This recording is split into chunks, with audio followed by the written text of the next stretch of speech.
या समस्येसोबत एक समस्या येते पाणी. तर पाण्याचं म्हणजे इव्हन दो प्रत्येक म्हणजे आपल्याला जीवन जगताना म्हणा, आपल्याला म्हणा, पशूंना म्हणा, कोणत्याही उद्योगधंद्याला पाणी खूप बेसिक गरज आहे. तर पाणी समस्या खूप आहे आपल्या परिसरात.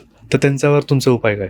सर, आमच्या इथले स्थानिक नगरसेवक पाण्याचा खूप मोठ्या मापाने राजकारण करतात.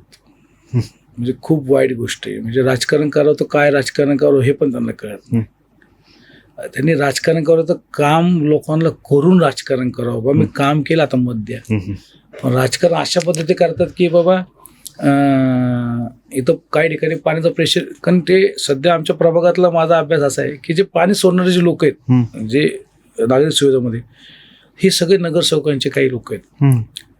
ह्या एरियामध्ये पाणी कमी सोडले जातं. ओके. म्हणजे नागरिकांचा फोन त्या नगरसेवकाला गेला पाहिजे. मग नगरसेवक मग येणार तिथं, मग पाणी सांगणार, पाणी सोडणार, आणि मग तो हिरो बनणार तिकडे. हिरो बनणार. अशा पद्धतीने चमकेगिरी. आम्हाला जे आमच्या प्रभागामध्ये सेक्टर 1 तो सेक्टर 13 हा एक प्रभाग आहे. बालाजीनगर आहे, खंडेवस्ती आहे, गौरी माता आहे. असा हा आमचा प्रभागातला टोटल. मी प्रभागाबद्दल बोलणार, बाकी बोलणार नाही.